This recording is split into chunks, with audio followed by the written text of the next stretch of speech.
At the high-altitude base camp, surrounded by snow-covered mountain peaks, Susan stands near her tent, gazing up at the cloud-shrouded mountain summit of K2. The wind howls across the wind-swept rocky ridge, rattling the ice-coated climbing ropes secured nearby. A glacier-fed alpine river snakes through the valley below, while climbers adjust their gear for the challenge ahead.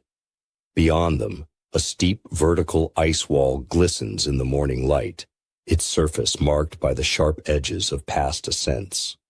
Susan tightens her harness, her eyes fixed on the ahead. Her journey is about to begin.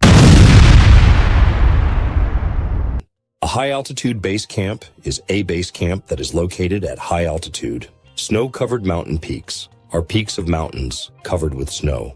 A cloud-shrouded mountain summit is a summit of a mountain shrouded by clouds. A wind-swept rocky ridge is a ridge made of rock that has been swept by the wind. Ice-coated climbing ropes are ropes for climbing that are coated in ice. A glacier-fed alpine river is a river that is fed by a glacier that originates in the Alps. A steep, vertical ice wall is a wall made of ice that is vertical and steep. A crampon-scarred frozen slope is a slope that is frozen and scarred by crampons. As you advance on the path to fluency by mastering the basics and incorporating more vocabulary, you encounter another obstacle: nouns as adjectives. In Spanish, noun modifiers are far less common than in English. Instead of using a noun plus noun structure, Spanish typically relies on prepositional phrases or adjective forms to express the same idea. For example, in English we say horse race, not race of horses. In English, noun modifiers, nouns as adjectives, are extremely common.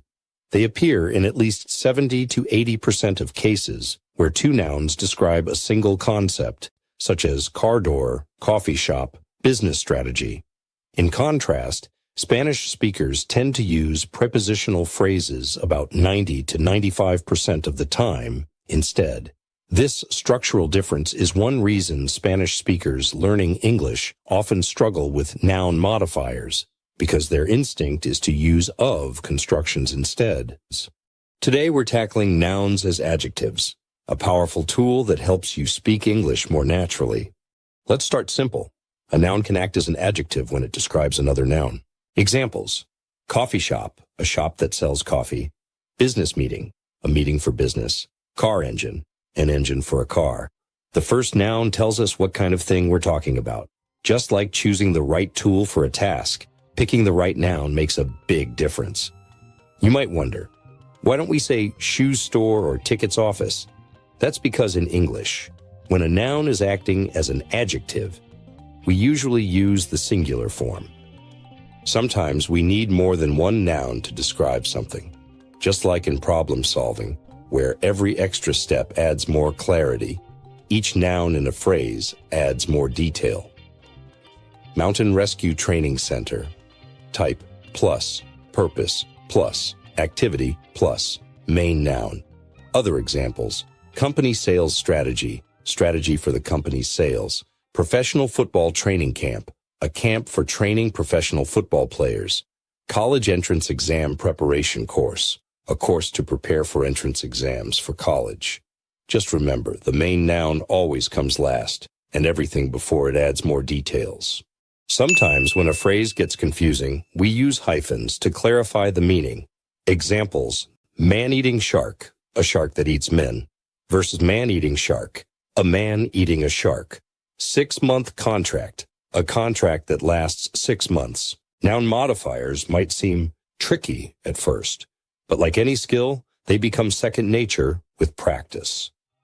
Just remember, the main noun comes last. Modifiers stay singular. Use hyphens when needed. In is about being inside a space or environment. Imagine being in a tent at base camp, protected from the cold. You're surrounded by the space, just like words can be in a sentence. On is about contact with a surface. Picture a climber standing on a narrow ledge or gripping a hold on the rock face. It's all about touching or being attached to something. At is about a specific point or location. Think of Susan at base camp, a precise place before the climb. It's a pinpoint, whether physical, at the summit, or abstract, at a meeting. Susan is at base camp, preparing for the climb. She will set up her tent on the glacier. Many dangers exist in the mountains. Dependent prepositions. She is afraid of avalanches. She is experienced in high-altitude climbing. She depends on her climbing partners. She prepares for the extreme conditions. The risk of frostbite is real. She has a passion for climbing. Afraid of, experienced in, depends on, prepares for, risk of, passion for. These are just some of many dependent prepositions. As Susan and Tom stand at base camp preparing for the climb, they take in the icy, unforgiving landscape around them. They will set up their tents on the glacier, knowing that many dangers exist in the mountains. Tom is experienced in high-altitude climbing, but even he is afraid of avalanches.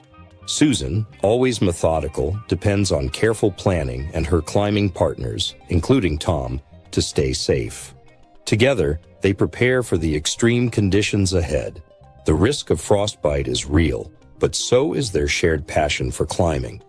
With a final check of their gear, they exchange a determined look. It's time to begin the ascent.